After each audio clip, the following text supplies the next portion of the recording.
Thank you.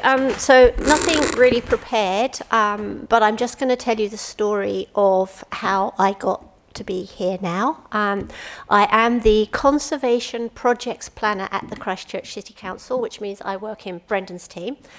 And I have been there now for nearly 15 years. I never, ever, at your age, imagined I'd end up working in heritage. I never ever at your age really imagined I'd work for a city council either. I mean, the thought of going to work in local government frankly would have made me shiver and run for the hills. But I kind of fell into it, and I have to say I love my job, not just because my team leader is here, but I really do love my job. It's amazing, but it's not the job I started 15 years ago either.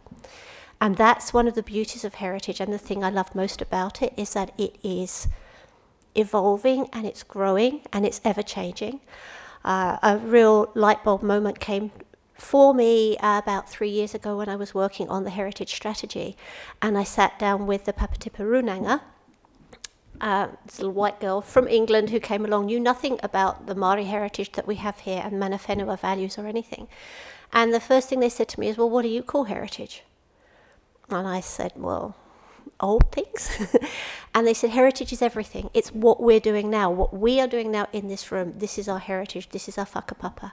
We are all our heritage, and everything we do makes a difference. And suddenly that changed what heritage was to me and for me.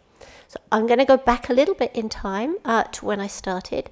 I went through university. I read history at university. Fantastic course that gave me loads of options. So I did some papers on architecture, literature, archaeology, anthropology, history and philosophy of science, philosophy, as well as history. It was a wonderful course. And during that time, I did 2 summers. I went and worked at the Council for the Care of Churches in London in the UK, which is about as pure heritage as you could actually get. Big old stone churches that needed to be maintained. And it was really pure heritage, looking at how they organised that. And then I got to organise the conference, the Diocesan Advisory Conference, which was the bit that I really enjoyed, because suddenly you would get everybody involved in the church buildings and the church architecture coming together, and they knew how to have fun and to let their hair down. And I got to see the other side of heritage, which was about what those buildings actually meant to them. It stopped being just about the stones and the font and this item and that item and the building. And I actually started to understand how those buildings were used and how they lived and what happened in them. Then I went back and did a teaching degree because I thought I was going to become a history teacher. And I taught for about 5 years back in the UK, and I loved teaching.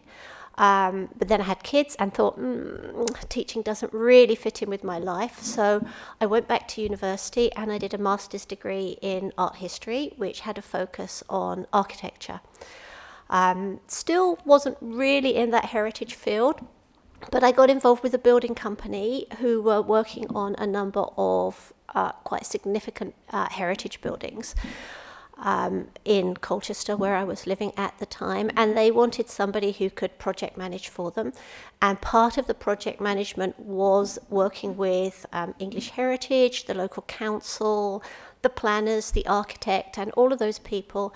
And that's where it really got interesting for me, because the building was not just a project. I was working with stonemasons, I was working with lead workers, I was working with real conservation craftspeople on the painting and the repainting of the buildings. And it kind of led from there. I spent 4 years working with this building company, and we ended up specialising in adaptive reuse of heritage buildings and private work for private clients who wanted to adapt or change their scheduled listed heritage buildings back in the UK. There were a lot more hurdles to jump through back then. Then I came to New Zealand on holiday and fell in love with New Zealand and thought I'd go back to teaching. Happened to be staying in a rental house in Christchurch, happened to look out of the window of the little place where I was staying, and they were demolishing a tiny cottage across the road to do some new building. And as they demolished it, they took off the roof, and underneath was this structure that was really rickety with old shingles on it, and it was like they were unwrapping another building. So I phoned the council to find out what to do, because coming from England, heritage got really strong protection and they would have had to stop work. And 2 people from the council came along, had a look, took photos. Nobody had known that building was inside the one that they were demolishing. They hadn't done the research on it. It wasn't scheduled, so nobody really knew what the history of the site was. And I ended up talking to the 2 people in the heritage team, had cups of tea with them, and they offered me a 1-year contract to come and work at the City Council, helping them to monitor resource consents, which were where people were allowed to do works to heritage buildings, just making sure they met the conditions. So a week after that, I was there in a cherry picker, up inside looking at where they could put the lights in the cathedral. Then I was on the roof, looking at how they were putting the pattern on the roof, because when they'd got the new slates over, they had ordered slates that were in metric measurements rather than imperial measurements, so the pattern had changed. And it kind of went from there. That was me started at the council, the part-time job. The 1-year contract turned into a permanent contract. And I spent the next 4 years working on buildings across the city, New Regent Street, churches everywhere. Churches seemed to follow me wherever I went. And then we had the earthquakes, and everything changed for heritage. We lost so much. It was a really harrowing time for anybody who worked in heritage, just to see these buildings we loved and we'd spent so much time working on and were so invested in coming down, and sometimes we had to actually stand and watch them being demolished. It was really traumatic, it was really difficult, it was really horrible for us. That coincided with my own health issues, so working on buildings and building sites stopped being so easy. They wouldn't let me go up on scaffold anymore, cherry pickers and things, not so good with the walking frame. So I moved more over into the community side of heritage, and the councillors asked for heritage strategy, and everybody else in the team took a step back, which left me unfortunately at the front because I couldn't step back with my frame. So I got given the job of leading the development of a strategy for what heritage should be for Otutahi Christchurch for the next 10 years. Never written a strategy before, didn't know how to go about it, but luckily there were some wonderful people in the organisation who could help to do that. And we just started from scratch, and we did it probably because I didn't know how to write a strategy. We did it differently, so we went out and we did lots of engagement with the community, and we said to people, what do you want in your strategy?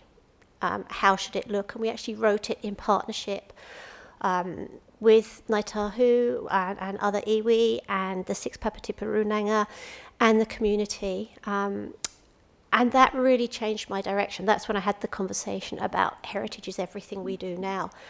So now my job is less around the buildings and it's more around what we've called intangible heritage, and that is the stories that sit around the buildings. We've lost a lot of the buildings, but the stories of what they meant to people are still there. And it's given me an opportunity to work with most of the people who have spoken here today. I've had an opportunity to work with. I get to work with a lot of other people across the council organisation as well. Libraries I'm working with all the time, digital content team to gather content. But I'm also getting to go out and work a lot more with community groups, and this is why it's wonderful that there are young people coming into heritage, because the way heritage is moving and the area of heritage I'm working on is the heritage that is perhaps not so visible. People don't necessarily realise it's out there. It's the untold stories and the untold histories. So it's not just the buildings that you see, but it's the stories that sit around them. Last week I went to a hui, a funding hui, looking at supporting the Samoan communities of Christchurch to start gathering their history, their heritage, and work out what was important to them, because they've never actually done that. Little groups, families have it, but they haven't pulled it together. Now, out of that, I'm working with one group, looking at bringing some of the first ever crew of the first ever hip-hop crew in New Zealand who came from Christchurch back to do some teaching and an event. I've got an amazing DJ, Samoan DJ, who is actually going to be working in schools to help kids make their own pipiha, but they're going to do their pipiha by making a playlist of their own history and their own stories. I've got another group who are bringing back past rugby players from the Samoan community to teach the young people and tell them the stories of how they got there. So just to sum up, really, it's a summary of what everybody else has said. I don't think there is one pathway. I think the thing with heritage is to find something you love and head roughly in the right direction. But it will find you if you are open and you look. Degrees do help, but not everybody that you've heard about has a degree, and not everybody I work with has a degree. It's about being passionate about what you want to do and being committed to it, because it's incredibly fulfilling, it's incredibly exciting, it can lead you to meet great new people and have amazing adventures, but as we've heard from other people, it's not well paid. You're never going to make a fortune doing it. I guess, well, unless you become a famous historian and you start your own TV show, then possibly, but that doesn't happen to a lot of us. And it's not a sector, the so-called glam sector, the galleries, libraries, archives and museums, which are all part of heritage along with the built heritage sector. It's notoriously underfunded and underappreciated. But if you love it, you can make a real difference. And that's where it counts. And that's what any one of you here, if you care enough about something or you're passionate enough about something, and it's part of the heritage or the heritage story or the history that matters to you, you've got an opportunity to take it somewhere and to make a real difference. So, good luck.